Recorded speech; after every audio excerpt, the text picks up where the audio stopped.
Kung tatakas ka ngayong gabi, Mara, isama mo ako sa plano. Dahil bukas, pareho na tayong target ng sarili nating pamilya.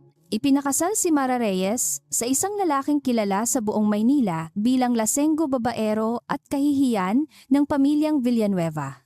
Akala niya ang pinakamalaking pagkakamali niya ay ang pumayag na maging kabayaran sa utang ng sariling pamilya. Pero sa gabing balak niyang tumakas, nakita niya ang isang Rafael Villanueva na hindi alam ng kahit sino. At sa isang mesa na puno ng numero, bank records at pangalan ng mga kumpanya na tuklasan ni Mara, na baka hindi siya ang tanging taong nagsisinungaling sa kasal na iyon. Hindi ako magpapakasal para lang mabayaran ang utang ninyo. Nanginginig ang boses ni Mara Reyes pero hindi niya ibinaba ang tingin habang nakatayo sa maliit nilang sala sa Quezon City. Sa kabilang panig ng mesa, mahigpit na hawak ng kanyang ina ang isang puting sobre na para bang iyon ang sagot sa lahat ng problema nila. Anak, hindi naman namin sinasabing ibenta mo ang sarili mo, sabi ni Lorna pilit pinapakalma ang tinig. Napatawa si Mara ng mapait. Ano ang tawag ninyo rito, ma? Charity. Tumayo ang kanyang ama na si Ernesto. Huwag kang bastos, pamilya mo kami. Exactly. Pamilya ko kayo. Kaya ilang taon akong huminto sa pag-aaral. Kaya ako nag-double shift. Kaya ako ang nagbayad ng renta noong wala kang trabaho pa. Pero kailan naging utang na loob ang buong buhay ko? Namutla si Ernesto. 1 taon lang ang hinihingi sa iyo. Maging maayos kang asawa. Malaking tulong sa atin ang mga Villanueva. At pagkatapos, tanong niya. Kapag nakuha na ninyo ang gusto ninyo, pwede na akong maging anak ulit. Walang nakasagot. Sa katahimikang iyon naintindihan ni Mara na tapos na ang usapan bago pa man siya umuwi. Ang desisyon tungkol sa buhay niya ay ginawa nang wala siya. 3 araw makalipas pumirma si Mara sa isang kasal na mas tahimik kaysa sa burol ng isang estranghero. Walang engrandeng simbahan, walang daan-daang bisita, walang fairy tale reception na inaasahan ng publiko sa isang pamilyang gaya ng Villanueva. Isang civil ceremony lamang sa isang pribadong function room sa Makati kasama ang ilang abogado, miyembro ng pamilya at 2 photographer na pinayagang kumuha ng limitadong larawan. Dumating si Rafael Villanueva ng 17 minutong late na kasuot ng mamahaling suit ngunit walang kurbata at may bahagyang amoy ng alak. Sorry, sabi niya habang umuupo sa tabi ni Mara. Traffic, or maybe I just changed my mind halfway. Hindi siya nilingon ni Mara. Sayang. Sana tinuloy mo. Napangisi si Rafael. Good. At least pareho tayong masaya. Mula sa kabilang dulo ng mesa, mariing tumingin ang matandang si Doña Pilar Villanueva. Rafael, behave. Itinaas nito ang baso. I am behaving, Lola. Hindi pa nga ako tumatakbo. Mahinang tawanan ang sumunod mula sa ilang kamag-anak.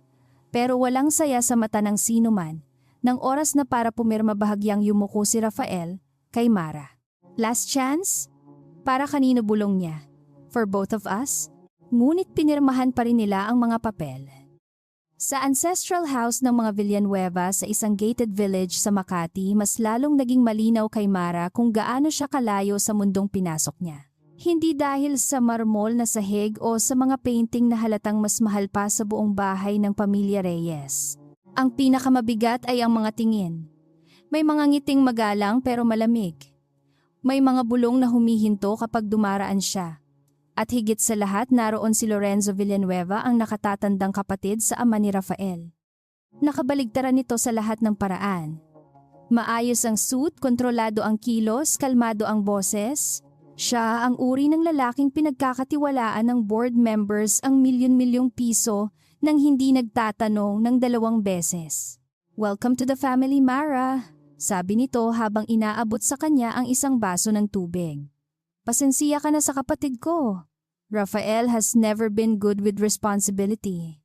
Mukhang alam naman niya iyon, tugon ni Mara. Ngumiti si Lorenzo. That's the problem. Proud pa siya. Bago pa makasagot si Mara, narinig nilang malakas na tawa mula sa terrace. Nandoon si Rafael, may hawak na whiskey, nakikipagbiruan sa 2 pinsan habang ipinagmamalaki kung paano raw siya natalo sa kasino noong nakaraang linggo. 2 million, sabi niya. Pero at least masarap ang dinner. Umiling si Lorenzo. You see? Hindi alam ni Mara kung bakit ngunit sa halip na mainis, may maliit na bahagi sa kanya ang nakaramdam ng kakaiba. Masyadong eksakto ang pagiging walang hiya ni Rafael. Para bang rehearsed. Pagsapit ng 11:00, wala nang natira sa kwarto ni Mara kundi ang tunog ng air conditioner at ang maliit na maleta sa ibabaw ng kama. Hindi niya balak manatili hanggang umaga. May kaibigan siyang si Nina na pumayag na patuluyin siya sa Pasig ng ilang araw. May kaunti siyang ipon. May photocopy siya ng IDs at certificates. Hindi iyon malaking simula pero sarili niyang desisyon iyon. Habang isinasara niya ang zipper ng maleta, tumunog ang cellphone niya. Si Lorna. Ilang segundo muna niyang tinitigan ang pangalan bago sumagot. Ma. Anak, kumusta? Masyadong mabilis ang tanong. Okay. Mabait ba sila sa'yo, ma? Ano ba talaga ang gusto mong malaman? Nanahimik ang kabilang linya. Pagkatapos ay sinabi ni Lorna.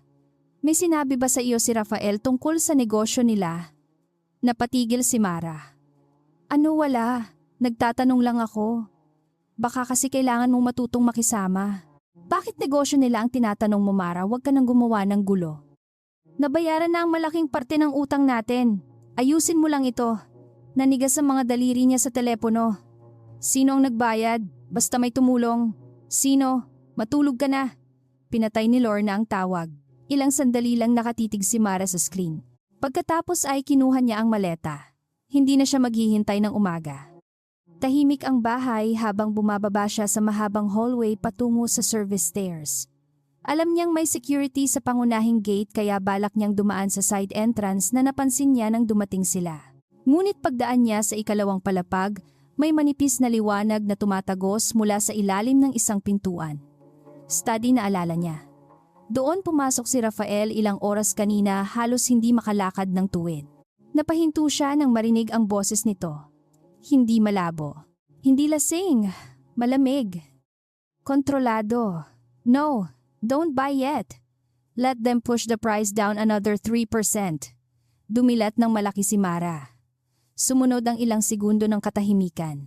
Because Meridian is moving through 3 shells, not 1. If we enter now, they'll know we saw them. Dahan-dahang lumapit si Mara sa pinto. Bahagya itong nakabukas. Sa loob nakaupo si Rafael sa harap ng 3 monitor. Wala na ang gusot na polo. Nakatupi ang manggas ng puting shirt hanggang siko. Ang baso ng whiskey na hawak niya kanina ay nasa isang sulok hindi ginalaw.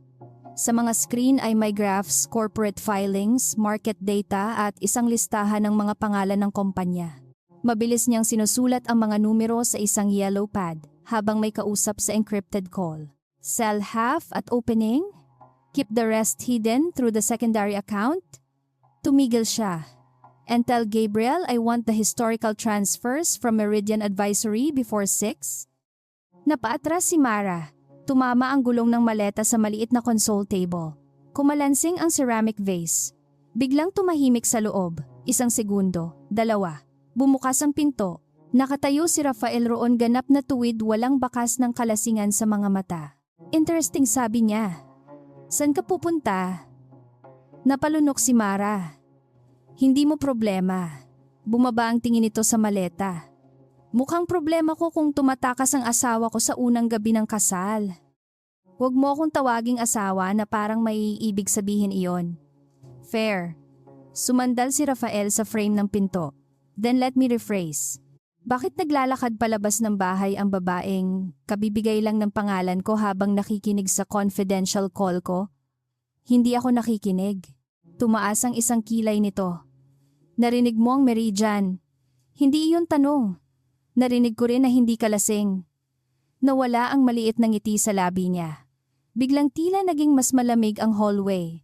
That, sabi ni Rafael, is more dangerous. Tinangka ni Mara na lampasan siya, ngunit bahagyang humarang si Rafael. Hindi siya hinawakan. Hindi rin siya tinaasan ng boses. Mas nakakainis iyon. Umalis ka sa daan. Pwede, then move. After you answer one question. Napakuyom siya ng kamay sa hawakan ng maleta. Wala akong obligasyong sagutin ka. Kanino ka nag-report? Parang sinampal siya ng tanong. Excuse me, your mother called you 6 minutes ago. Nanigas si Mara. Paano mo alam? Hindi ko alam ang sinabi niya. Nakita lang kitang kausap siya sa hallway camera. So binabantayan ninyo ako security system ng bahay. Don't flatter yourself. Ang kapal ng mukha mo at defensive ka. Lumapit siya ng isang hakbang. Tinatanong ko ulit, kanino ka nag-report? Wala akong nire-report kahit kanino. Then why did your family receive money from Meridian Advisory 2 weeks before Lola formally contacted you about this marriage? Nawala ang galit sa mukha ni Mara. Napalitan iyon ng blankong pagkabigla. Ano pinagmasdan siya ni Rafael ng matagal? Para bang naghahanap ng bitak sa ekspresyon niya. You really don't know. Ano ang sinasabi mo? Exactly what you heard. Sinungaling ka. Possible. Tumalikod siya. Come inside? Hindi gumalaw si Mara. Hindi ako tanga. Good. Mas madali kung ganoon. Akala mo papasok ako sa kwartong iyon pagkatapos mong sabihin na may pera ang pamilya ko mula sa kumpanyang hindi ko kilala. Dito hindi torture chamber. Ang reassuring, saglit siyang tinitigan ni Rafael bago bumuntong hininga. Fine. Bumalik siya sa mesa, kinuha ang 2 puting envelope at inilapag sa console table sa pagitan nila. Open the first one. Hindi agad kumilos si Mara. Ngunit nanaig ang pangangailangan niyang malaman. Binuksan niya ang sobre. Nasa loob ang isang bus ticket patungong Batangas na may departure kinabukasan ng umaga at 5,000 piso. Ano ito, exit? Binibili mo akong umalis. If I wanted to buy you, I'd offer more. Napatingin siya ng masama.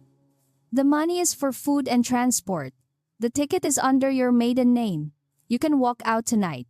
Hindi kita pipigilan. At ang second, that's the reason you might choose not to. Binuksan ni Mara ang ikalawang sobre.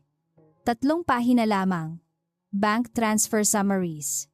Hindi kompleto ang account numbers, ngunit malinaw ang pangalan ng tumanggap. Ernesto Reyes. Lorna Reyes. 2 transfer. Isang halaga na halos katumbas ng natitirang utang nila sa lending company. Ang sender ay isang corporate account ng Meridian Advisory Services. Napaupo si Mara sa maliit na bench sa hallway. Hindi ito posible. I checked twice. Pwede mong pekein. Pwede. Bakit ko paniniwalaan? You shouldn't.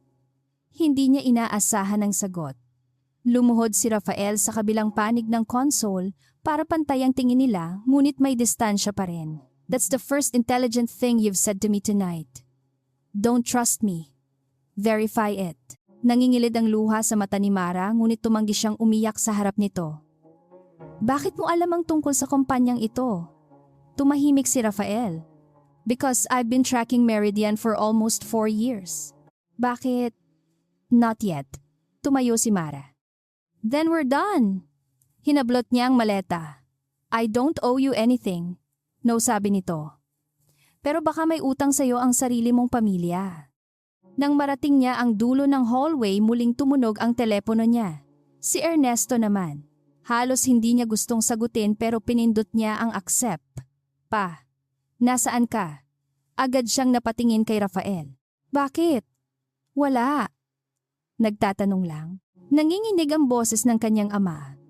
May sinabi ba sa'yo ang asawa mo tungkol sa nanay niya? Nanlamig si Mara. Sa likod niya hindi gumagalaw si Rafael. Anong tungkol sa nanay niya? Mahabang katahimikan. Wala, kalimutan mo. Pasino si Elena Villanueva sa buhay mo? Isang mabilis na paghinga ang narinig niya. Pagkatapos ay naputol ang tawag. Dahan-dahang ibinaba ni Mara ang telepono. Nang lumingon siya, ibang Rafael na naman ang nakita niya. Wala na ang sardonic smile?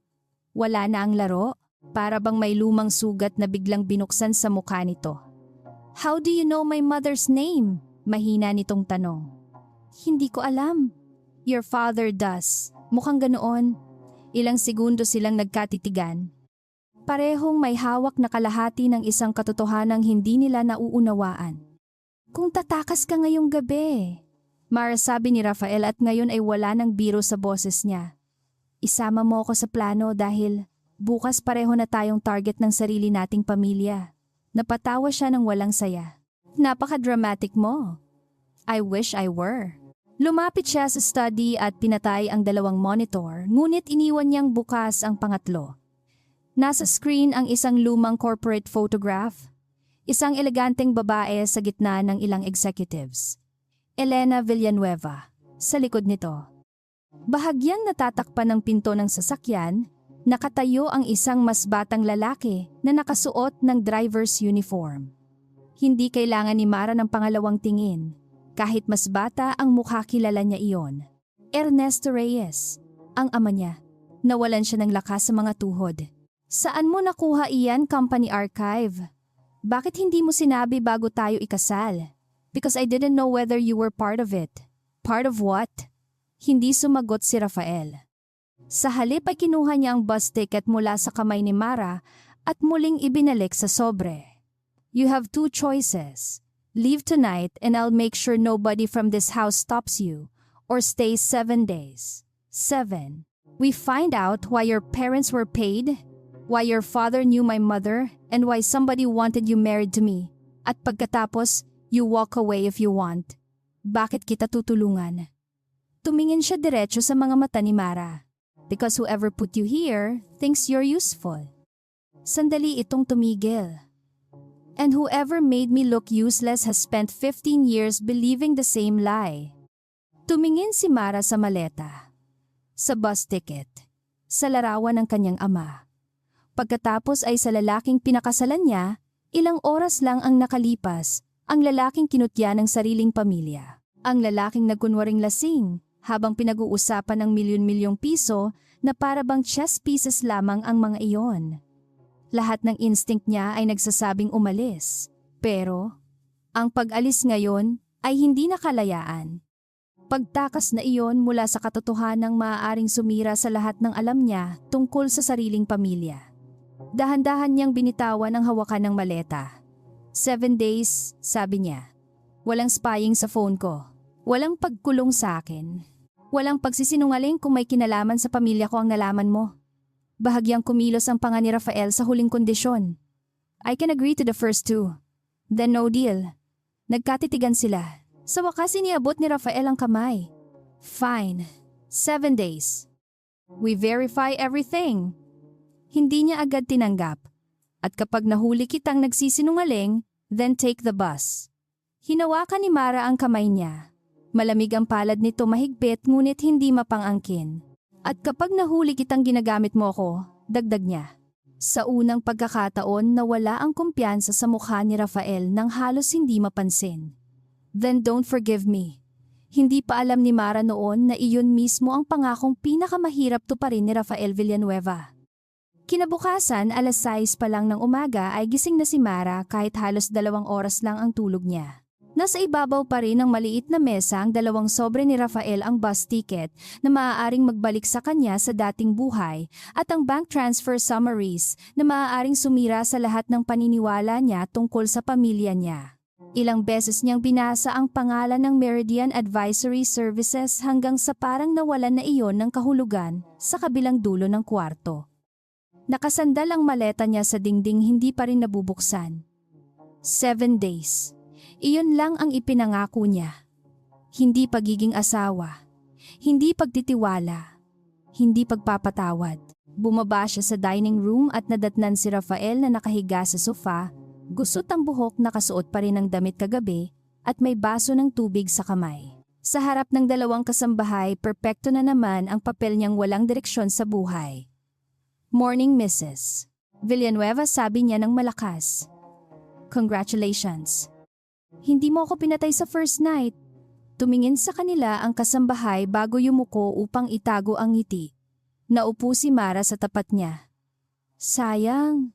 Ngumisi si Rafael, pero nang mawala sa silid ang mga tao ay agad na nagbago ang mga mata nito. Rule number 1, mahinang sabi niya. Sa harap nila, ayaw natin sa isa't isa. Hindi mahirap iyon. Good. Natural talent mo.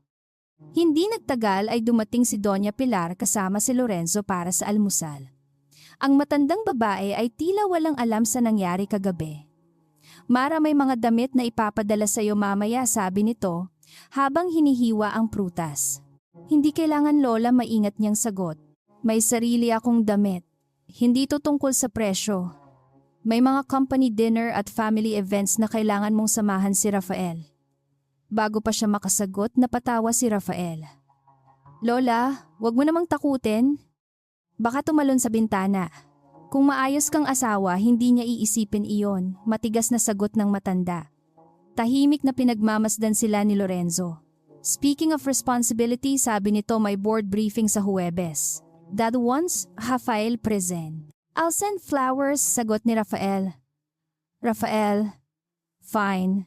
Maybe chocolates. Napailing si Lorenzo ngunit saglit na tumama ang tingin nito kay Mara. You'll get used to him. May bahagyang awa sa tono nito. Ang uri ng awa na nakakainsulto dahil hindi mo hinihingi. Hindi ko planong masanay, sagot ni Mara. Napangiti si Lorenzo. That might be the healthiest decision you'll make in this house. Sa ilalim ng mesa, marahang tinapik ni Rafael ang sapatos ni Mara. Isang babala, huwag kang masyadong magsalita. Nagkunwari siyang hindi napansin.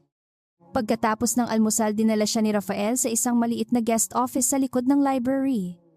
Wala roon ang 3 monitor at mga lihim na file na nakita niya kagabi. Isang laptop lang, isang printer at 3 kahon ng lumang accounting records. Ito na ang grand conspiracy, tanong niya. Disappointed sagot ni Rafael. Akala ko may secret vault. Hindi tayo nasa pelikula. Binuksan niya ang unang kahon.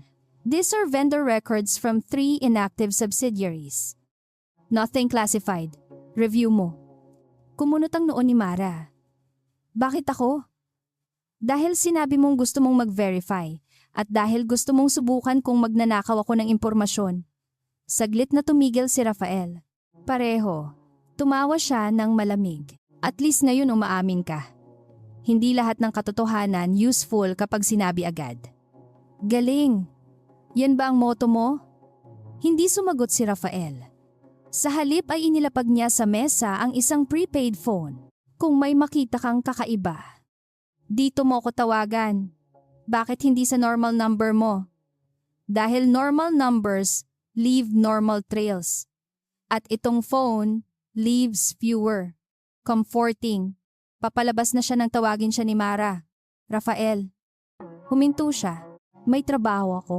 You're married into one of the richest families in the country. Hindi iyon trabaho. I know. Babalik ako sa accounting firm na pinapasukan ko. Part-time lang habang tinatapos ko ang natitira kong subjects. Tumingin siya ng matagal. Okay. Ganun lang. Ano gusto mo? Pigilan kita para mas dramatic. Akala ko gusto mong bantayan ako. I do. Umayos ang mukha nito. Pero kapag kinulong kita rito, wala nang saysay kung anong choice ang gagawin mo. Bumalik si Mara sa maliit na accounting office sa Ortigas pagkaraan ng 2 araw. Hindi glamorous ang lugar. 6 na empleyado, lumang printer na kailangang hampasin kapag nagja-jam at kape na parang ginawa para parusahan ng taong umiinom. Ngunit sa unang pagkakataon mula nang magsimula ang usapan tungkol sa kasal, nakahinga siya ng maluwag. Dito hindi siya asawa ni Rafael Villanueva. Hindi siya anak na kailangang magbayad ng utang. Siya si Mara Reyes. Ang babaeng mahusay maghanap ng maling decimal at duplicated invoice. Sa lunch break, binuksan niya ang ilang scanned records na ipinadala sa encrypted folder, vendor payments, consulting fees. Property maintenance, wala sa unang tingin. Ngunit pagkatapos ng halos 1 oras, napansin niya ang isang pattern. May 5 vendor na magkaiba ang pangalan, ngunit pare-pareho ang petsa ng paglabas ng invoice.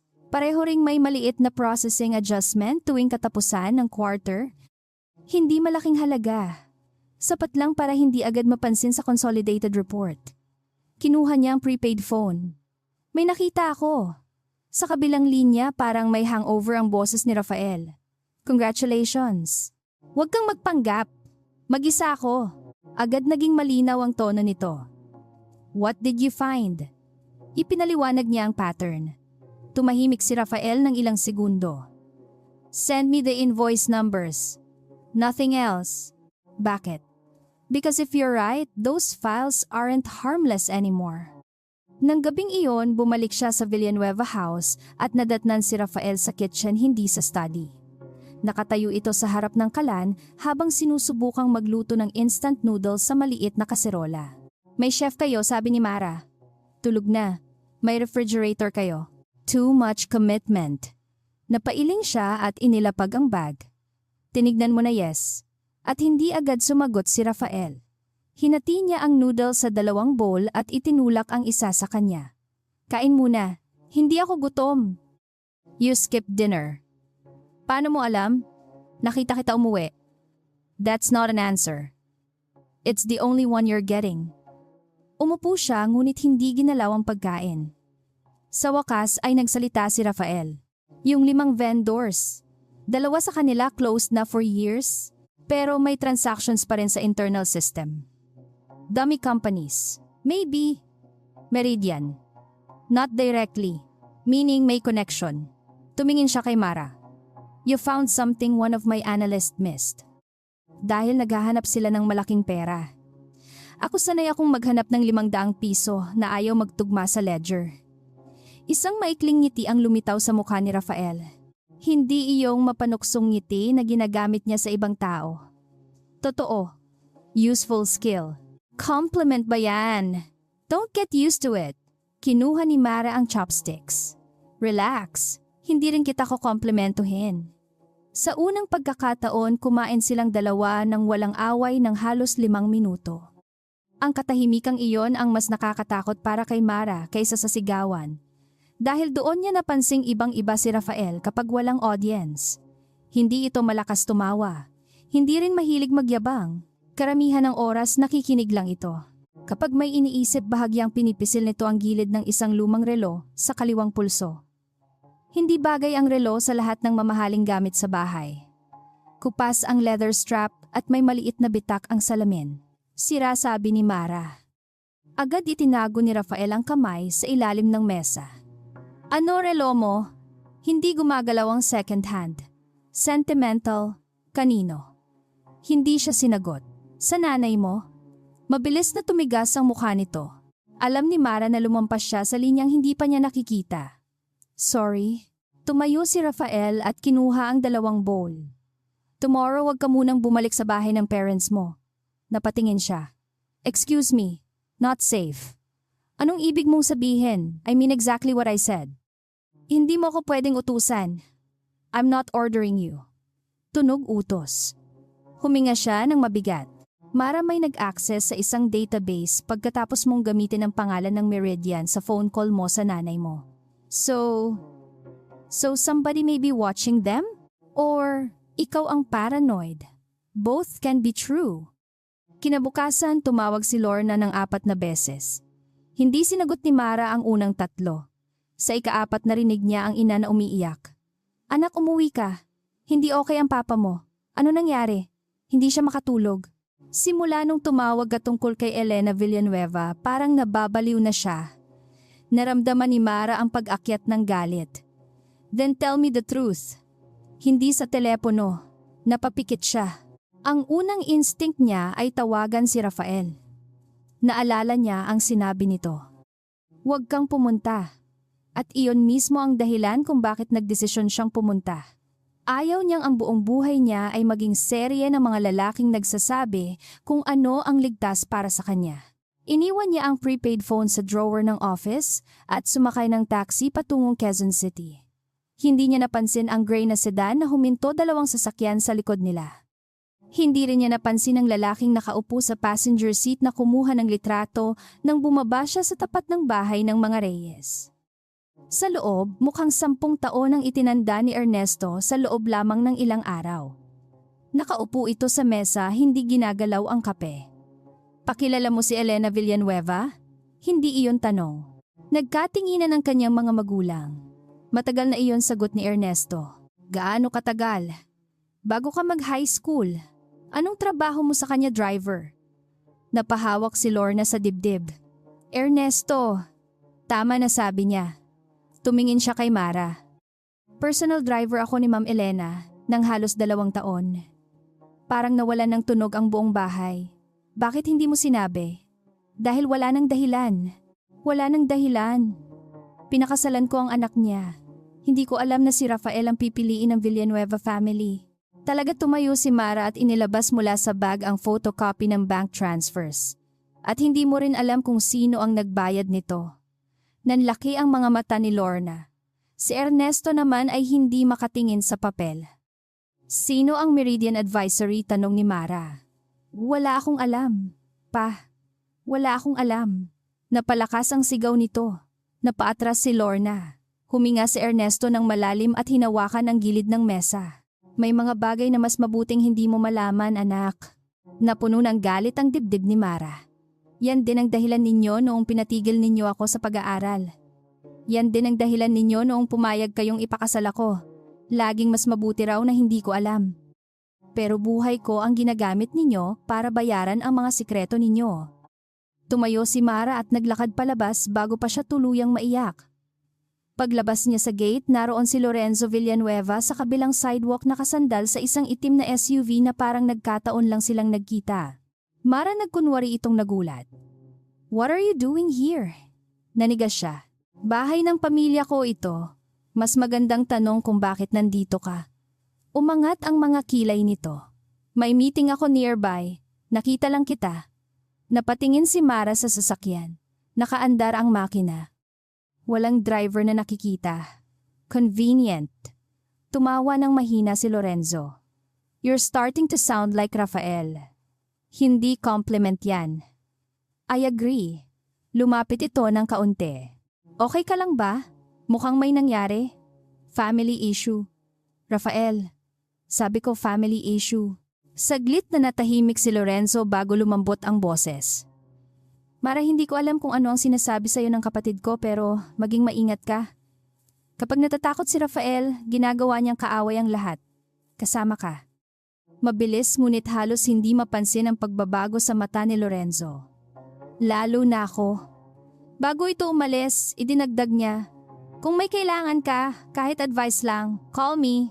Hindi mo kailangang harapin mag-isa ang ugali ng kapatid ko. Habang pinapanood ni Mara ang SUV na lumayo, may isang bagay na bumabagabag sa kanya. Hindi niya sinabi kanino man na nag-away sila ni Rafael tungkol sa pagpunta niya rito. Pero parang alam ni Lorenzo na may babala ang kapatid nito. Pagbalik ni Mara sa Makati, naghihintay si Rafael sa study. Hindi na siya nagkunwaring lasing. Nakatayo ito sa tabi ng desk, dalawang kamay nakasandal sa kahoy. Where's the phone? Unang tanong nito. Sa office. Of course, hindi ako bata. No children usually listen when someone tells them there's a car following them. Napahinto siya. What? Lumapit si Rafael at ipinakita ang tablet. Nasa screen ang larawan niya sa labas ng bahay ng mga magulang. Kuha mula sa malayo. Gray sedan. Followed your taxi from Ortigas. Nanlamig ang likod niya. Paano mo nakuha yan?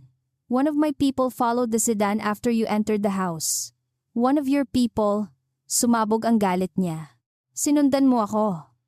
After you ignored the warning, yes. Wala kang karapatang may nagpicture sa'yo sa labas ng bahay ng pamilya mo. Napalakas din ang boses ni Rafael. This is not about my right to control you. Somebody wanted proof you went there. Sino I don't know yet. Nakita ko si Lorenzo. Naputol ang galit sa mukha nito. Where? Sa labas. Did he talk to you? Oo. Ano sinabi? Na mag-ingat ako sa'yo. Napatawa si Rafael pero walang saya. Of course. Alam niya yata na may problema tayo. Tumahimik sila. Rafael, mahinang sabi ni Mara, paano niya malalaman? Hindi agad sumagot si Rafael. Pumunta siya sa monitor at nagbukas ng isang folder. May dalawang posibilidad. Either someone inside this house is reporting to him or somebody close to you is. Nanikip ang lalamunan ni Mara. Huwag mong idamay ang pamilya ko kung wala kang ebidensya. I'm not accusing them. But you're thinking it. I think about everyone. Yan ang problema mo. Lumapit siya. Lahat sa'yo suspect. Lahat test. Lahat pwedeng gamitin. And that paranoia kept me alive. Alive maybe, pero hindi ibig sabihin tama. Tumama ang salita. Kita niya iyon sa biglang paninigas ng panga ni Rafael.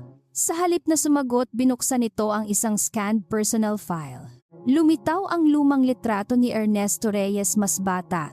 ng halos 20 taon nakasuot ng driver's uniform.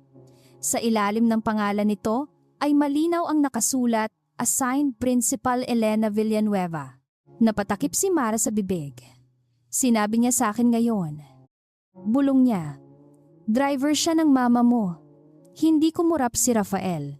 Hindi lang basta driver. Nag-scroll ito pababa. May isang incident report. Hindi kumpleto. May ilang pahinang nawawala. Ngunit malinaw ang petsa. Pareho sa petsang nakaukit sa likod ng sirang relo ni Rafael. He was driving her, sabi nito, halos pabulong the week before she died. Napatingin si Mara sa lumang relo sa pulso niya. Ngayon lang niya naunawaan kung bakit huminto ang mga kamay niyon sa isang partikular na oras. Ano nangyari sa nanay mo? Tanong niya. Hindi agad sumagot si Rafael. Tinitigan lamang niya ang larawan ng sasakyang wasak sa gilid ng report pagkatapos ay dahan-dahang pinatay ang monitor.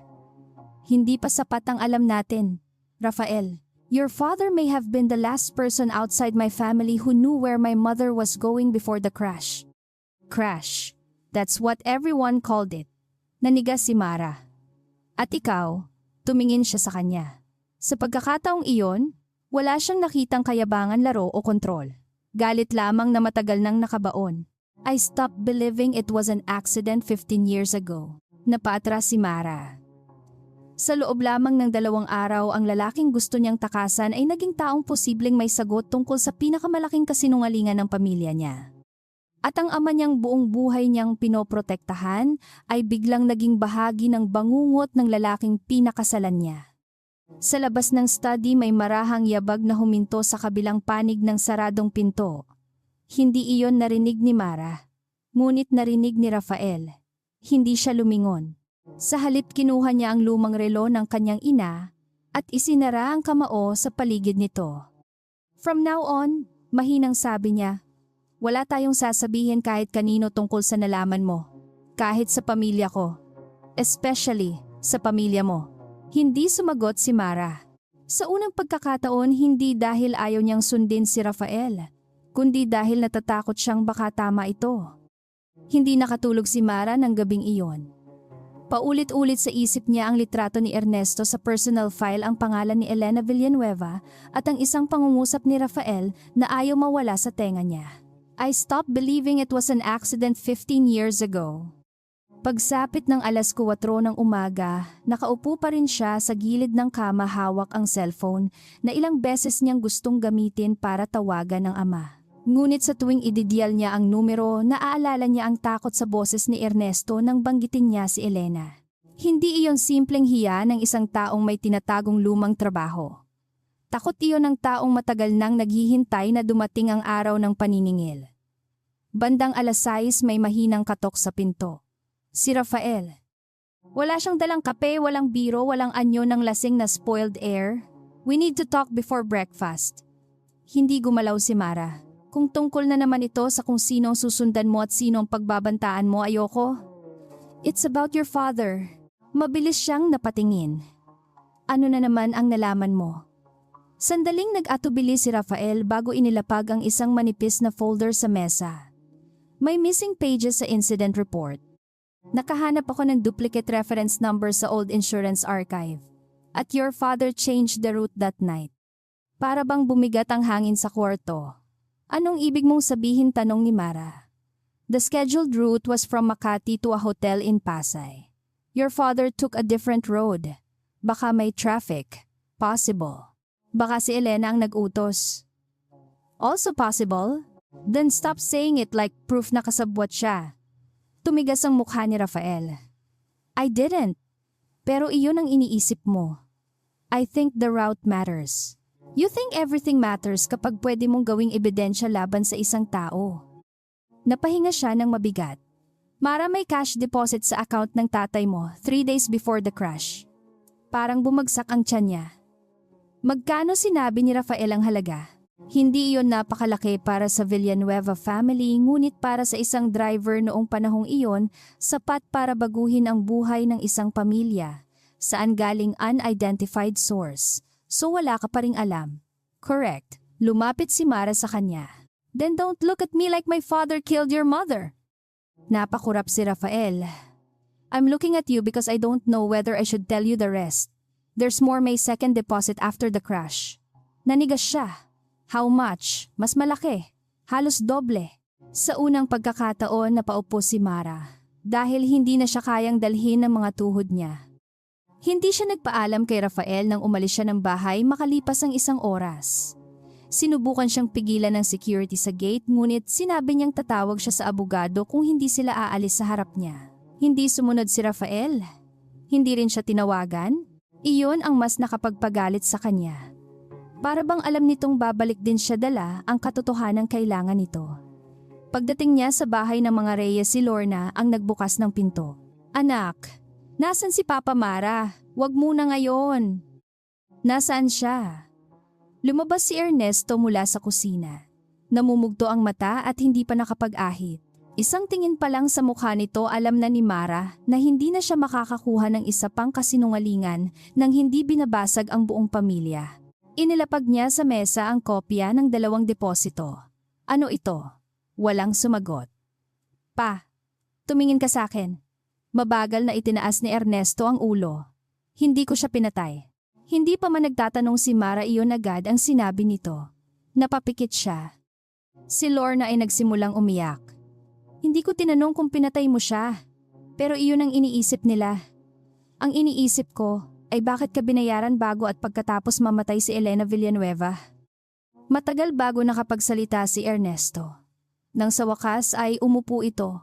Parang bumagsak din ang natitirang tapang sa katawan niya. May lalaking lumapit sa akin noon. Hindi niya sinabi kung sino ang boss niya. Alam niya may utang tayo. Alam niya buntis ang mama mo kay Paulo. Alam niya kulang ang pera natin. Napatingin si Mara kay Lorna. Hindi nito kayang salubungin ang mata niya. Anong gusto niya, tanong ni Mara? Baguhin ko raw ang route ni Ma'am Elena sa isang gabi. Yun lang. Bakit? Sabi niya may gustong kumausap sa kanya nang hindi nakikita ng press at security. At naniwala ka, sumikip ang mukha ni Ernesto. Gusto kong maniwala. Pa, wala akong sapat na pera. May eviction notice tayo noon. May hospital bills? Kaya binago mo ang route. Yumuko ito. Oo. At pagkatapos, umiyak na si Lorna ng tuluyan. Ernesto naman ay parang hindi makahinga. May truck na biglang pumasok sa lane. Hindi normal ang takbo.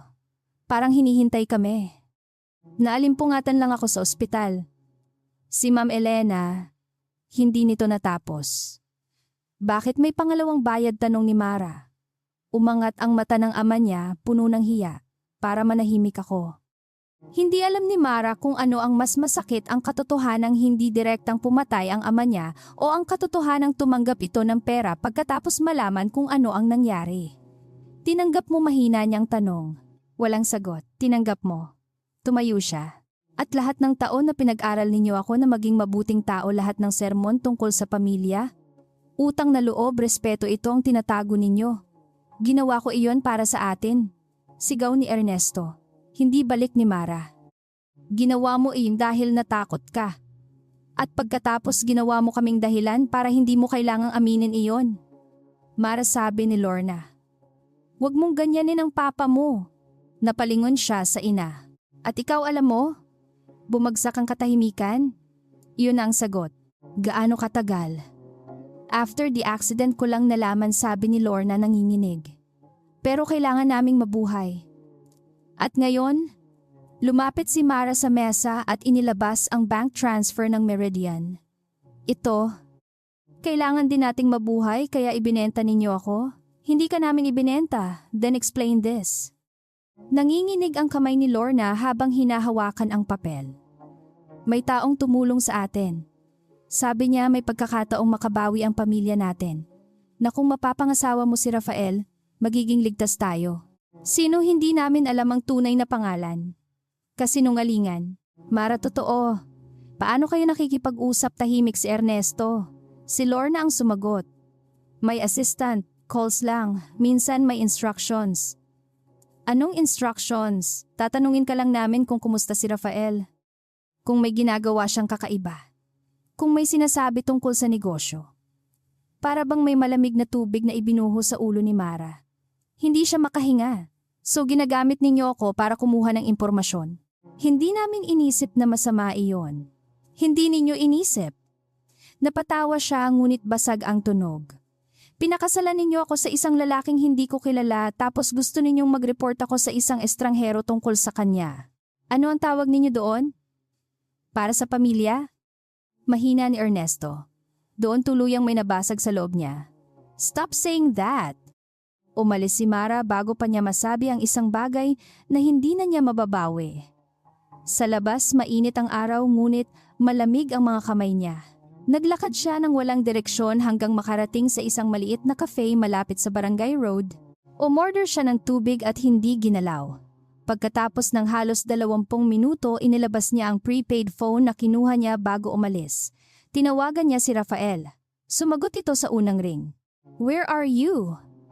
"Hindi importante, Mara," sinabi niya. Tumahimik ang kabilang linya. "Your father. He changed the route." Tinanggap niya ang pera. At tinanggap niya ulit pagkatapos mamatay ang mama mo. Walang sagot. "Rafael, I'm here." Ang boses nito ay mas malamig kaysa dati. "May kilala ba siyang nagbayad, no? Middleman lang. Anything else?" Tumaas ang galit ni Mara. "That's all you have to say. Ano gusto mong sabihin ko?" "Hindi ko alam. Maybe something human." Napahinga si Rafael. "If I say I'm sorry, it won't fix what he did. Hindi tungkol sa papa ko lang ito. Then what about me? About what my family did to me?" Tahimik muli. "Come back," sabi niya sa wakas. "Hindi. We need to compare what he said with there." "Exactly. Lagi kang may next file, next move, next test." Mara pinatay niya ang tawag. Hindi siya bumalik sa Villanueva House hanggang gabi. Nandoon si Rafael sa study nakaharap sa mga monitor. Hindi siya lumingon nang pumasok si Mara. "I found the payment trail," sabi niya. "The old cash deposit can't be traced cleanly but Meridian's recent transfers connect to a consultancy used by one of Lorenzo's directors, Lorenzo, indirectly. So hindi pa proof. Not yet." Tumawa si Mara ng mapait. "You love those words." Doon siya lumingon. "What happened?" "Sinabi ng mama ko na may instructions sila. Tatanungin nila ako tungkol sa'yo. Hindi nila alam kung sino ang nagbabayad. Or they say they don't. And there it is again. What your suspicion? Never ending. I have reasons." "Ako rin." Lumapit siya sa desk. "May gusto akong malaman." "Ask." "Bago tayo ikasal, alam mo bang driver ng mama mo ang papa ko?" Hindi sumagot si Rafael. Nanikip ang dibdib ni Mara. "Rafael?" "Yes." Isang salita lang. Pero sapat para sirain ang natitirang piraso ng tiwala niya. "Gaano katagal?" tanong niya. 3 weeks before the ceremony." 3 weeks. Napatango siya na parang sinusubukang unawain ang laki ng kasinungalingan. "At hindi mo sinabi sa akin. I needed to know what you knew. So test ako." At the time, yes. At the time, tumawa siya. "Kagabi mo lang ako binigyan ng 7-day deal. Sinabi mong sabay nating aalamin ang totoo." "We are." "No." "Ikaw alam mo na ang kalahati. Ako pinapanood mo kung kailan ako sasabog." "I didn't know whether your parents had told you, so pinakasalan mo ako anyway. The marriage was already moving before I confirmed the file. You could have stopped it." "Yes, pero hindi mo ginawa." Hindi sumagot si Rafael. Lumakas ang tibok ng puso ni Mara. "Why?" Naglakad si Rafael papunta sa bintana, 2 kamay nasa bulsa. "Because Lorenzo was suddenly interested in the match. Because your family's debt disappeared through Meridian. Because somebody connected to my mother's death had a daughter being pushed into my house. Too many coincidences. At gusto mong makita kung ano ang mangyayari kapag pumasok ako rito. Yes, kahit wala akong alam. I didn't know that then. Kahit mapahamak ako, I had security around you." "That is not protection." Napalakas ang boses niya. "You put me inside the trap and told yourself safe ako dahil may tao kang nakatingin. I needed them to believe the plan was working. Them, whoever arranged this. So, pati pagpunta ko sa parents ko, hindi agad sumagot si Rafael. Biglang may kumirot sa tiyan ni Mara. Yung babala mo? Alam mong pupunta ako kahit pagbawalan mo? Tahimik si Rafael. You wanted to see who would follow me. I suspected someone would. You used me as bait. I had people watching. Stop saying that like it makes it better. Napaatras siya hindi dahil natatakot kay Rafael kundi dahil natatakot siyang manatili pa at marinig kung gaano karami sa mga nangyari ang bahagi ng kalkulasyon nito. Yung files na binigay mo sa akin? Tanong niya. Test din partly? Yung vendors real? Pero gusto mong makita kung maipapasa ako sa iba? Yes. Yung prepaid phone, tracked for outgoing metadata not content. Napapikit si Mara.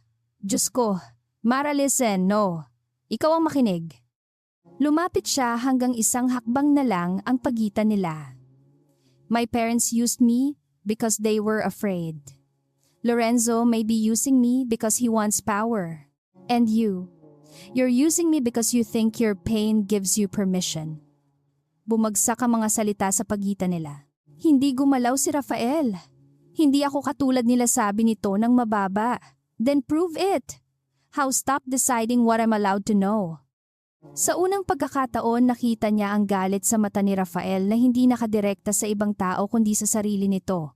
Ngunit huli na. Kinuha ni Mara ang bag. Where are you going away from you? Hindi safe mag-isa. Mas safe ba rito? Every room may test. Every conversation may trap. Mara, 7 days is over. It's been 3. Exactly.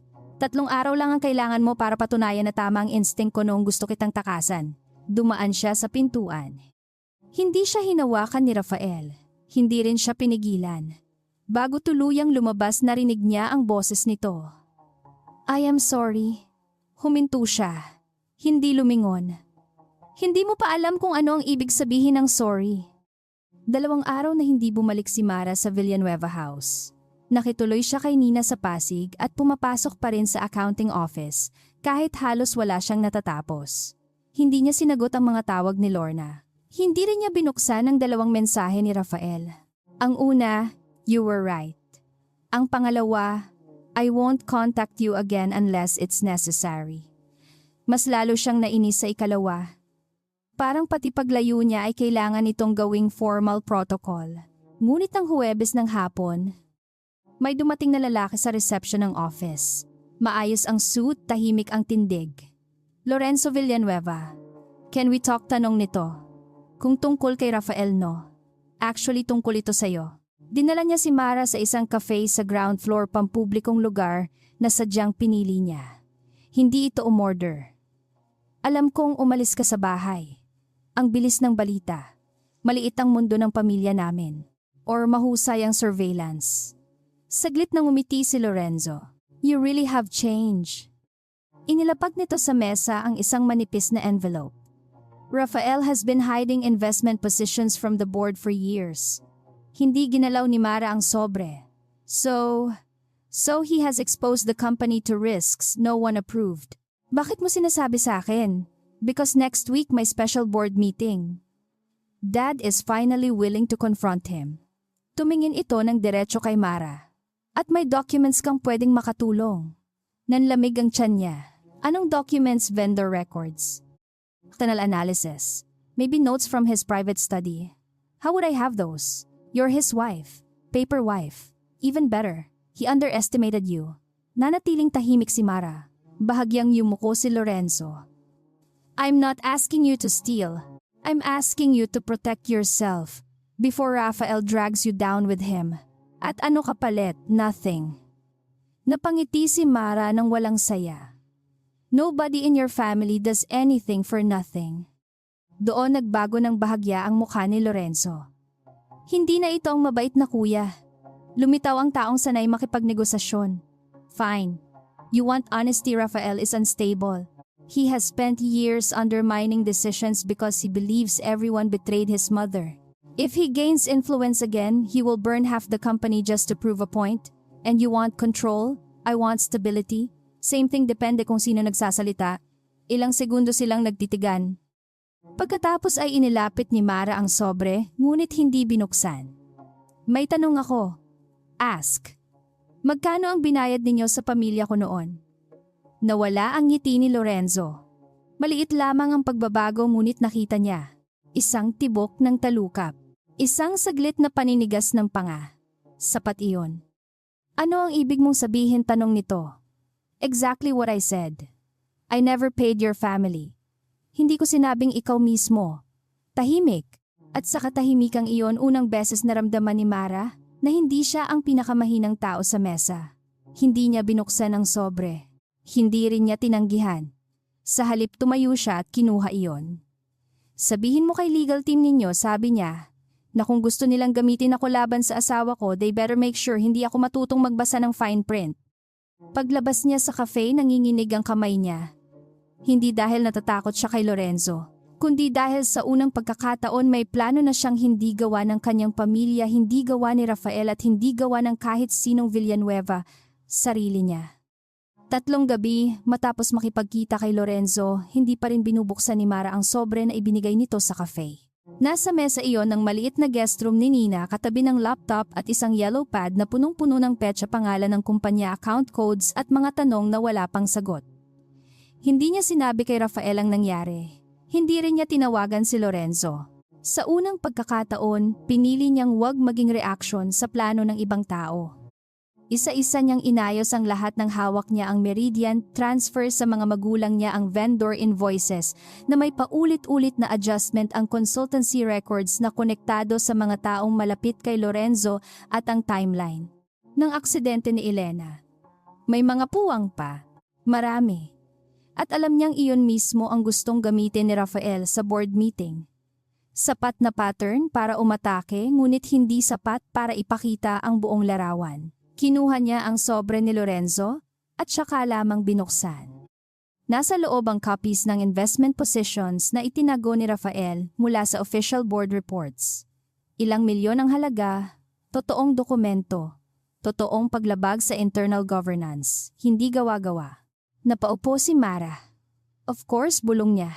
Kahit sa digmaan ni Rafael laban kay Lorenzo, may mga bagay na ginawa nitong hindi tama.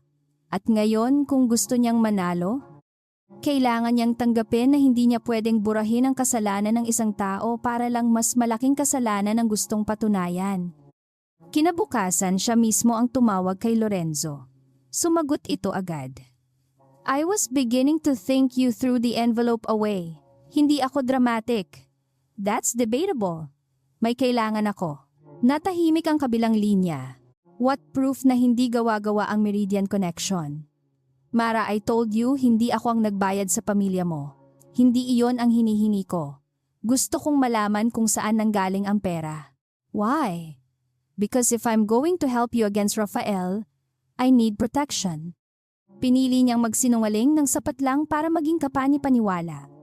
Kapag bumagsak siya, ayokong ako ang susunod na sisihin. Ilang segundo bago sumagot si Lorenzo. You're learning from the best family possible. Narinig niya ang maikling tawa. Fine. Meet my finance consultant tomorrow. Public place. He'll show you enough. Enough for what? Enough to understand na Rafael isn't the only one who knows how money moves. Pagkatapos maputol ang tawag, hindi gumalaw si Mara. Ang dibdib niya ay humahampas. Hindi niya alam kung nakumbinsi niya si Lorenzo. Hindi rin niya alam kung may nakikinig sa tawag.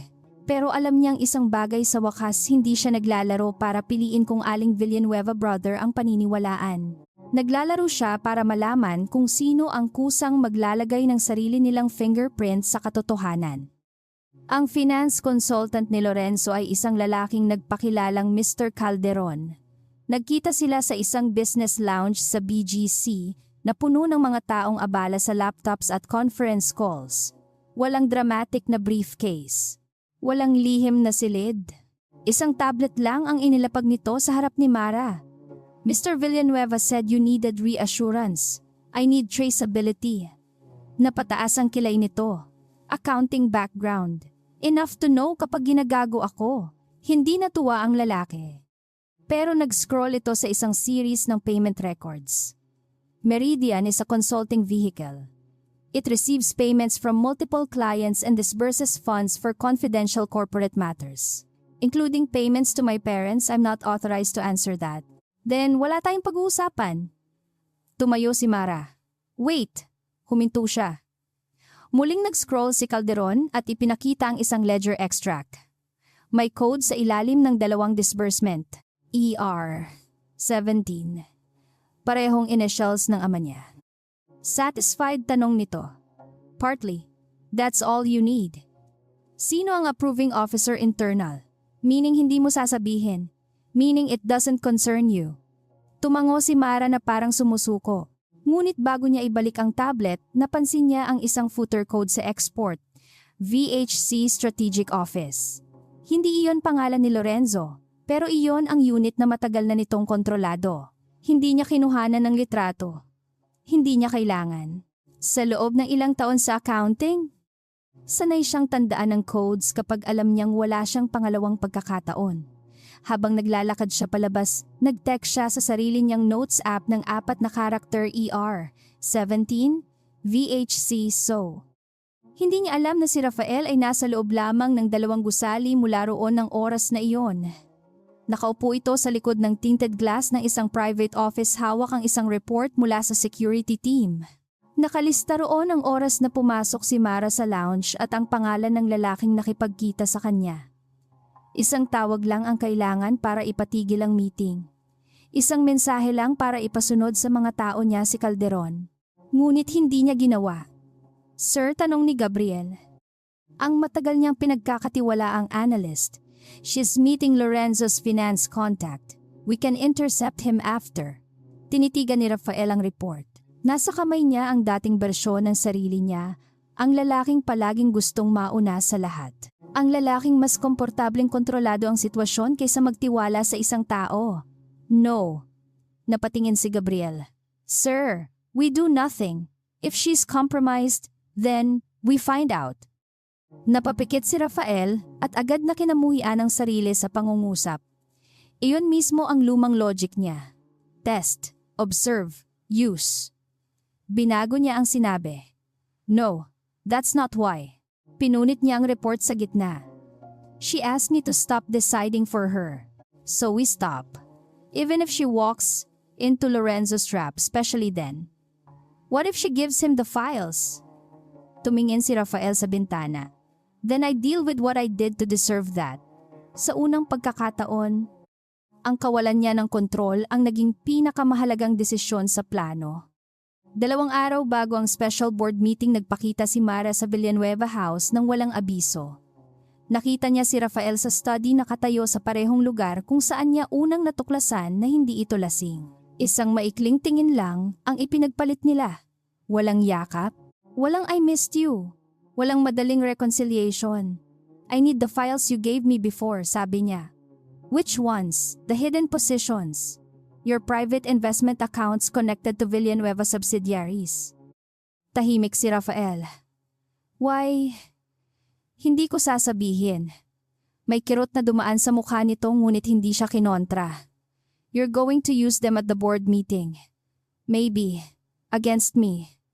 Maybe. Tumango si Rafael. Binuksan nito ang isang locked drawer at inilabas ang isang encrypted drive. Complete set. Tinitigan ni Mara ang drive pero hindi agad kinuha. Bakit ibibigay mo? Because they're real. You hid transactions. Yes. You bypassed board oversight. In several cases. Yes. At gusto mong iligtas kita sa consequences. No. Ngayon siya ang nagulat. Then what do you want? I want Lorenzo exposed.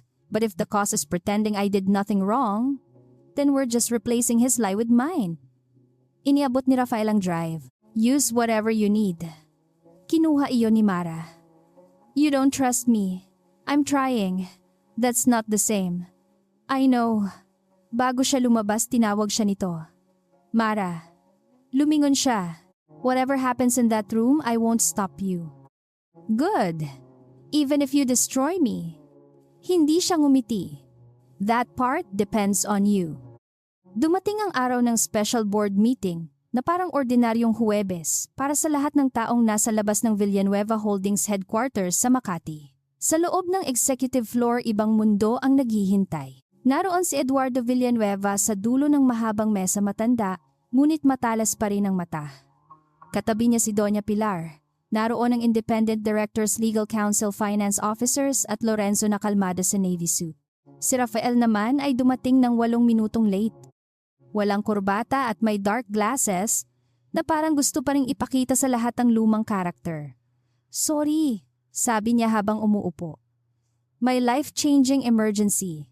Tumaas ang kilay ni Lorenzo. "Ano?" Inalis ni Rafael ang glasses. "Coffee." Ilang tao ang napailing. Ngunit nang pumasok si Mara na wala ang maliliit na bulungan, hindi siya umupo sa tabi ng asawa. Umupo siya sa pwestong inilaan ng legal team para sa guest witness. Napatingin si Doña Pilar sa kanya. "Mara, what is this?" Bago siya makasagot, nagsalita si Lorenzo. "She has information relevant to Rafael's conduct." Tumingin ang lahat kay Rafael. Wala itong reaksyon. Doon unang naramdaman ni Mara ang bigat ng desisyon. Hindi siya sasagipin ito kung mabigo siya. At iyon kakaiba man ang unang totoong respeto na ibinigay nito sa kanya. Nagsimula si Lorenzo sa malinaw at malamig na presentasyon. Unauthorized positions. Delayed disclosure. Funds routed through subsidiaries without full board visibility. Walang kailangang palakihin dahil sapat na ang katotohanan. Nang tawagin si Mara, tumayo siya at inilagay ang encrypted drive sa harap ng corporate secretary. These records came from Rafael Villanueva's private working files. Narinig niya ang mahina, ngunit malinaw na paghinga ni Doña Pilar. Si Eduardo ay hindi kumilos. "Can you verify their content?" tanong ng legal counsel. "Yes. I reviewed the payment structures and matching internal reports." "And did Mr. Villanueva conceal positions from the board?" Tumingin si Mara kay Rafael. Hindi ito umiwas. "Yes." May bulong-bulungan sa buong mesa. Bahagyang ngumiti si Lorenzo. "Thank you." Ngunit hindi umupo si Mara. "I'm not finished." Nawala ang ngiti nito. "The same records show something else." Binuksan niya ang sarili niyang laptop at ipinakita ang isang simple at malinaw na table.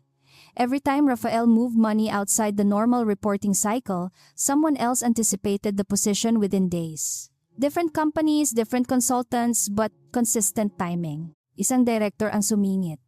"Are you suggesting insider leakage?" "I'm saying may pattern. And I followed the vendor identifiers." Isa-isa niyang inilabas ang mga dokumentong ilang gabi niyang inayos.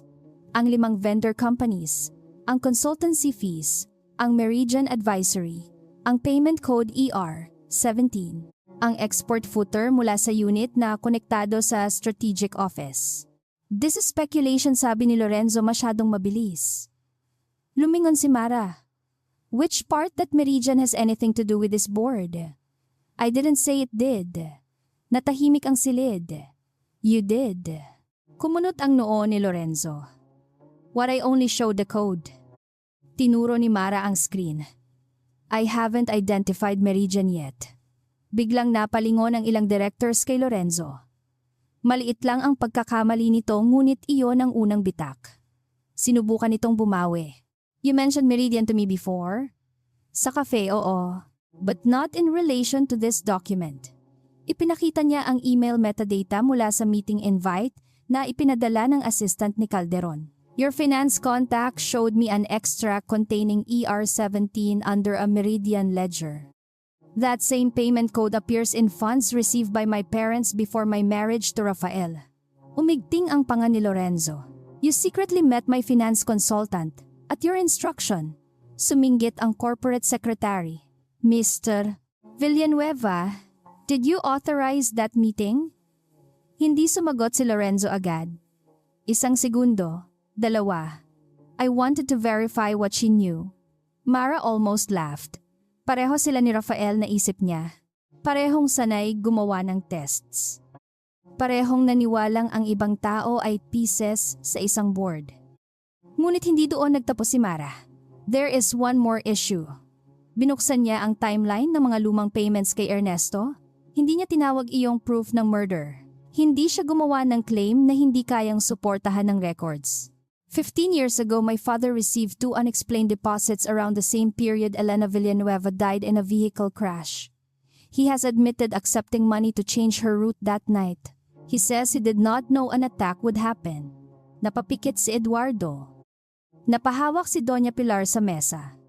Si Rafael lang ang hindi gumalaw. The recent Meridian payments to my parents use a similar coded disbursement structure. I cannot prove today that the same person ordered both sets of payments. But I can prove one thing. Someone connected to a strategic office within this company used Meridian to influence my family and place me inside Rafael's household. That is an accusation, sabi ni Lorenzo. No sagot ni Mara. It's an audit trail.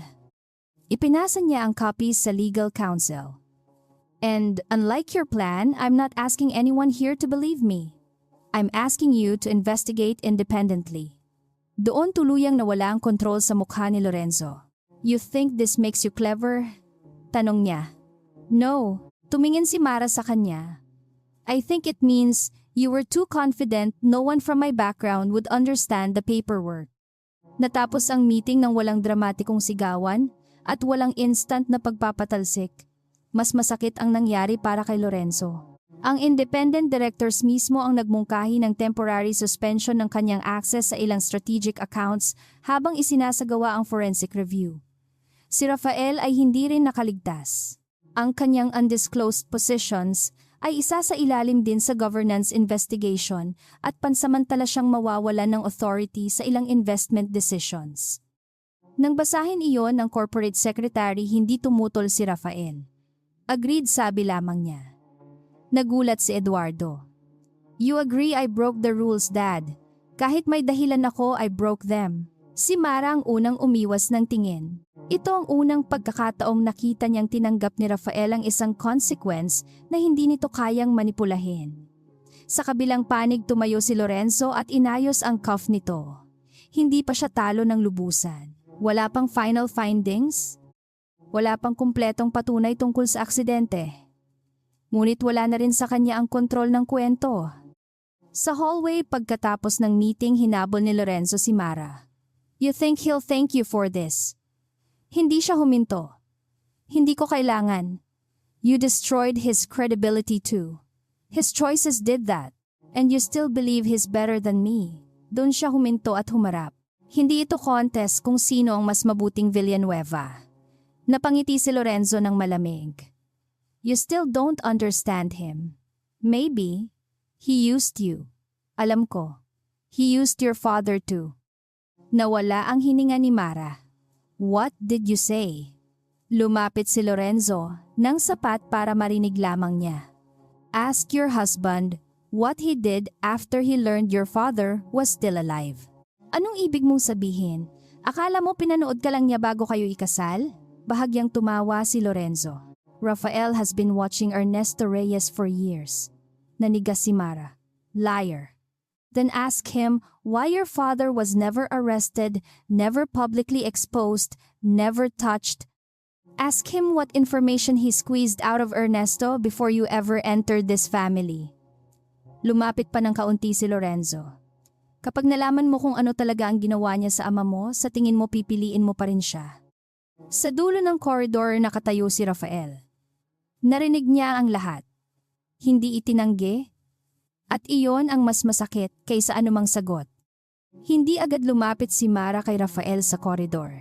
Sa pagitan nila ay halos 20 hakbang lamang, pero pakiramdam niya ay mas malayo iyon kaysa sa pagitan ng Quezon City at Makati. Nasa dulo pa rin ng hallway si Lorenzo, ngunit hindi na siya pinansin ni Mara. Office. Nausabi niya kay Rafael. Walang pagtutol itong sumunod. Pagkasara ng pinto ng maliit na conference room, inilapag ni Mara ang bag sa mesa.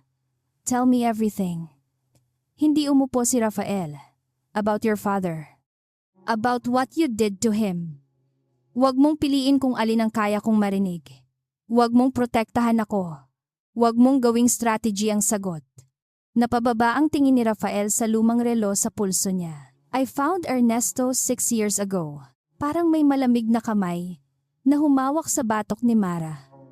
6 years I was tracing people connected to my mother's last 48 hours. Your father's name appeared in an insurance archive that had been removed from our internal files. So hinanap mo siya? Yes. And huminga ng mabagal si Rafael. I confronted him. How I showed him the deposits, the route records. I told him I could expose him. Napakuyom ang kamay ni Mara. You threatened my father. Yes. Hindi ito nagtago sa salita. What did you want? Names? Who paid him? Who contacted him? Anything he remembered. At sinabi niya no. He was terrified. He claimed he never saw the person behind the payments. So ano ginawa mo? Tumahimik si Rafael ng masyadong matagal. I kept watching him. Napapikit si Mara. For 6 years. Yes. Hindi nagtaas ng boses si Mara. Mas masakit ang katahimikan. Alam mo kung ano ang pinakamasama, tanong niya. Hindi iyong sinundan mo siya. Hindi rin iyong tinakot mo siya. Ang pinakamasama ay nang pumasok ako sa buhay mo, nakita mo ako bilang extension ng kaso niya. At first. Stop adding at first as if it erases what you did. Tinanggap ni Rafael ang tama ng bawat salita. You're right. Napatawa siya ng mapait. Ang dali mo namang umamin ngayon. Dahil wala na akong karapatang magtago. Dapat noon pa. I know. Lumakad si Mara patungo sa bintana. Sa ibaba, ordinaryo pa rin ang Makati. Mga kotse, tao sa crosswalk, mga empleyadong may bitbit na kape. Walang pakialam ang mundo kung may isang pamilya na binabaklas ng katotohanan sa ika-31 palapag. Did you ever help him hide? Tanong niya. No. Did you pay him? No. Did you stop him from being investigated? Doon nagbago ang mukha ni Rafael. Sapat para malaman niya ang sagot. Rafael, I delayed one internal referral. Lumingon si Mara. Why? Because I thought if the company's legal team got him first, whoever was behind the crash would know I found him. I wanted to keep the trail alive. So you protected him because he was useful. Yes. Not because he was innocent. No. Not because he had a family. Napapikit si Rafael. No. Tumanggo si Mara. Good. At least malinaw. Umupo siya sa tapat ni Rafael at inilapag sa pagitan nila ang lumang relo ni Elena na kinuha nito kanina at hawak pa rin sa palad. Your mother died. My father helped create the situation that made it possible.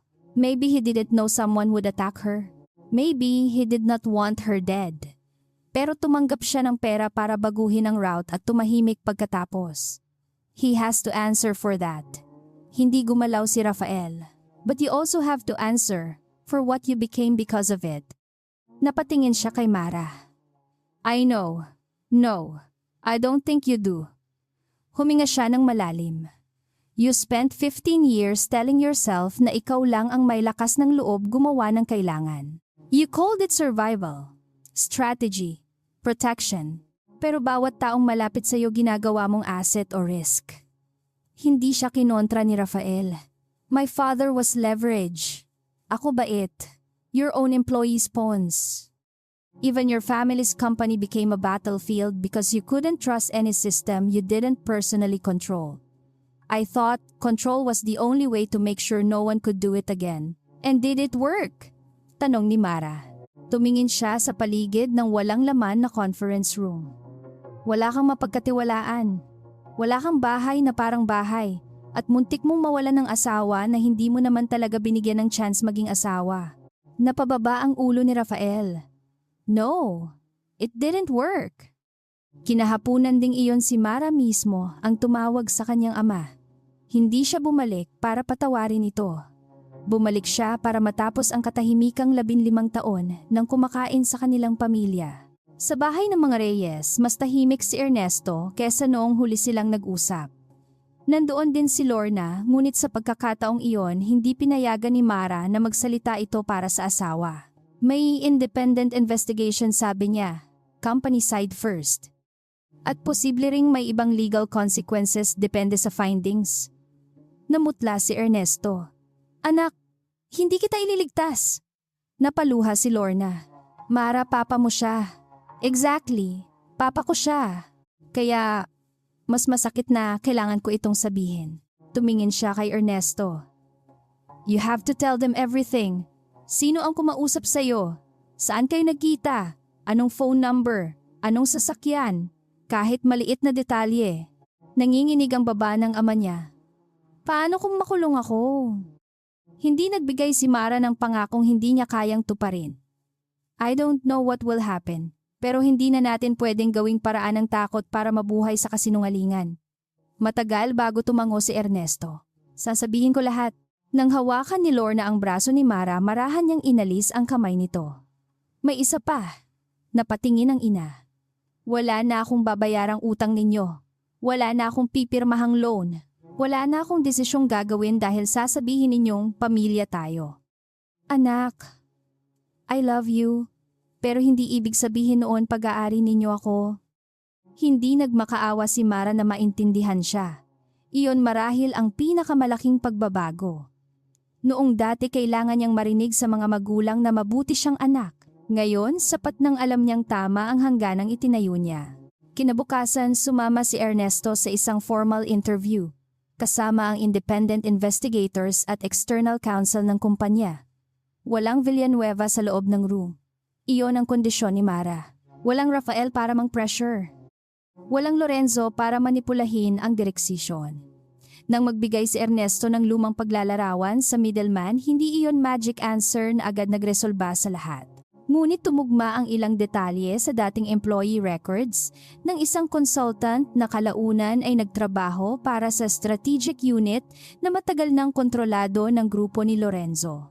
Kasabay nito, lumabas sa forensic review na ilang Meridian disbursements ay naaprubahan sa ilalim ng operational codes na dumadaan sa parehong strategic network. Hindi pa iyon simpleng kwento ng isang kontrabida na nag-utos ng lahat mula sa isang madilim na silid. Mas marumi ang katotohanan. Maraming tao ang tumahimik. May mga pumirma ng hindi nagtatanong. May mga nakinabang at nagbulag-bulagan. At si Lorenzo, kahit hindi direktang mapatunayan sa araw na iyon ang bawat hakbang noong 15 taon na ang nakalipas, ay malinaw na gumamit sa parehong network upang kontrolin ang pamilya Reyes at ilagay si Mara malapit kay Rafael. Makalipas ang ilang linggo, naglabas ang Villanueva Holdings ng internal restructuring. Hindi na ibalik agad si Rafael sa dating authority. Nanatili ang restriction sa investment decisions niya hanggang matapos ang governance review. Tinanggap niya iyon. Si Lorenzo naman ay tinanggal muna sa executive functions habang nagpapatuloy ang mga investigasyon sa mga transaksyon at paggamit ng Meridian. Hindi nagkaroon ng dramatic na eksena kung saan pinaluhod siya ni Rafael o ipinahiya sa harap ng media. Nang magkita silang magkapatid sa huling pagkakataon bago ang suspension ni Lorenzo, sila lamang ang nasa lumang boardroom. "You think you won?" tanong ni Lorenzo. "No," sagot ni Rafael. "I think we both prove exactly what this family turned us into." Napatawa ang kapatid. "Don't pretend you're better." "I'm not." Iyon ang sagot na hindi inaasahan ni Lorenzo. "I just don't want to stay this way." Hindi nag-alok si Rafael ng kapatawaran. Hindi rin siya nagbanta. Iniwan niya ang resulta sa proseso na matagal niyang ayaw pagkatiwalaan. Para sa ibang tao, maliit na bagay iyon. Para kay Rafael Villanueva, iyon ang unang pagkakataong pinili niyang bumitaw sa kontrol kahit walang garantiya kung saan hahantong ang katotohanan. Si Mara naman ay hindi bumalik sa ancestral house. Bumalik siya sa Pasig ng ilang linggo bago kumuha ng maliit na studio apartment malapit sa Ortigas. Hindi iyon malaki. Isang kama, isang mesa, maliit na kusina at bintanang nakaharap sa ibang gusali. Ngunit nang unang gabi niyang matulog doon, ngumiti siya sa dilim. Walang utang ang apartment sa pamilya Reyes. Walang koneksyon sa Villanueva Holdings. Siya ang pumirma sa kontrata. Siya ang nagbayad ng deposit mula sa sarili niyang ipon. Ipinagpatuloy niya rin ang mga subjects na matagal nang naudlot. Kapag may klase sa gabi, dala niya ang instant coffee at calculator na luma na ang ilang buttons. Hindi niya iniwan ang mundo ng pera dahil sa ginawa sa kanya ng dalawang pamilya. Sa halip, mas lalo niyang minahal ang accounting dahil natutunan niyang ang mga numero ay hindi nagsisinungaling. Ang mga tao lang ang naglalagay ng maling labels sa kanila. Paminsan-minsan ay nakakatanggap siya ng mensahe mula kay Rafael. Walang flowers, walang jewelry, walang grand gesture. Minsan, isang simpleng, "Good luck sa exam." Minsan, "Your invoice pattern help recover another account." At isang beses, "I'm in therapy. I thought you should know." Hindi siya sumagot agad, pero hindi rin niya binura. Pagkaraan ng 3 buwan, nagkita sila sa isang maliit na coffee shop sa Ortigas. Si Mara ang pumili ng lugar. Si Rafael ay dumating ng maaga. Walang bodyguard sa tabi niya. Walang dark glasses. Walang whiskey. At sa unang pagkakataon mula nang makilala niya ito, wala ring lumang relo sa pulso. "Where is it?" tanong ni Mara habang umuupo. Alam agad nito ang tinutukoy niya. Nasa bahay. Why? "Because I realized I was using it to remember what I lost more than the person my mother actually was." Tahimik si Mara. "I had it repaired." "You repaired the watch?" "Yes." "Akala ko ayaw mong gumalaw ang oras." Bahagyang ngumiti si Rafael. "That was the problem." Dumating ang kape. Hindi na kailangang sabihin ni Mara ang order niya. Napansin niyang tama ang inilagay sa harap niya. Isang bagay na naalala nito mula sa mga gabing sabay silang nagtatrabaho. "Hindi ibig sabihin yan forgiven ka," sabi niya. "I know. At hindi ako babalik dahil nagbago ka for 3 months. I know. At kung bumalik man ako, hindi bilang empleyado mo, asset mo o taong kailangan mong bantayan." "I know." Tumaas ang kilay ni Mara. "May iba ka pa bang vocabulary?" Napatawa si Rafael. Totoong tawa. Tahimik ngunit magaan. "I'm working on it." Hindi sila nagbalikan noong araw na iyon. Hindi rin kinabukasan. Pinili ni Mara na wag gawing premyo ang sarili niya para sa unang hakbang ng pagbabago ni Rafael. At pinili ni Rafael na wag gawing kampanya ang panliligaw. May mga pagkakataong magkikita sila pagkatapos ng klase ni Mara. May mga linggong hindi sila nagkikita.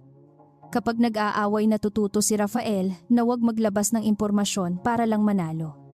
Natututo naman si Mara na hindi lahat ng paghingi ng tulong ay pagkawala ng kalayaan. Nang matapos niya ang huling requirement para sa degree na minsan niyang isinuko para sa pamilya, si Mara ang unang tumawag kay Nina. Ang pangalawa ay si Lorna na unti-unti niyang binabalikan sa sarili niyang terms. Si Rafael ang pangatlo. "Past," sabi niya nang sagutin nito ang tawag, tahimik sa kabilang linya. Pagkatapos, "I knew you would. Don't ruin the moment with arrogance. Sorry." I was terrified. Napangiti siya. "Better?" Nang gabing iyon, naghihintay si Rafael sa ibaba ng apartment building ni Mara. Wala siyang dalang malaking bouquet. Wala ring mamahaling regalo. May hawak lang siyang maliit na metal keychain. "You left this in my car," sabi niya. Kinuha ni Mara iyon at natawa. Susi ng apartment niya. 3 weeks ago pa ito. "I know. Bakit ngayon mo lang binalik?" "I was waiting for an excuse." Manipulative. Mildly. Progress. Magkatabi silang naglakad papunta sa entrance. Bago siya pumasok, huminto si Mara. "Wala ka ng secret plan?" Tumingin si Rafael sa kanya. Ang dating tanong ay sana isang interrogation. Ngayon halos biro na. "Meron." Agad siyang napatigil. "Ano?" Ngumiti ito. "Hintayin kung kailan mo ko pipiliin." This time wala ng trap. Ilang segundo siyang tinitigan ni Mara. Sa isip niya, nakita niya ang unang gabing gusto niyang tumakas. Ang maleta? Ang bus ticket? Ang 2 sobre? Ang lalaking nakatayo sa harap ng 3 monitor at nagsasabing wag siyang magtiwala. Napakaraming bagay ang nasira mula noon. Ngunit may ilang bagay ding naitayo mula sa mga piraso. Dahan-dahang iniabot ni Mara ang kamay niya. Hindi dahil asawa niya si Rafael sa papel. Hindi dahil may utang siyang loob. Hindi dahil kailangan siya ng pamilya niya. At hindi dahil nailigtas siya ng isang mayamang lalaki. Hinawakan niya ang kamay nito dahil sa unang pagkakataon sa buhay niya ang desisyon ay walang presyo, sarili niya. At kapag nagsinungaling ka ulit, tanong niya. Humigpit ng bahagya ang hawak ni Rafael ngunit hindi siya hinila palapit. "Then you walk away." Good answer. Does that mean Rafael? Right. No pushing. Ngumiti si Mara at binuksan ang pinto ng apartment building. "Coffee tomorrow. Is that a plan, a request?" Huminto siya saka lumingon. "Then yes." Sa likod nila patuloy ang ingay ng lungsod. Walang grand music. Walang naghihintay na photographers. Walang Villanueva board na kailangang mapabilib. 2 taong minsang pinagtagpo ng isang kasinungalingan ang nakatayo roon, parehong may mga kasalanang hindi mabubura at mga sugat na hindi gagaling sa isang gabi. Ngunit sa pagkakataong iyon, walang nagpapanggap. At para kina Mara at Rafael, sapat na iyong simula.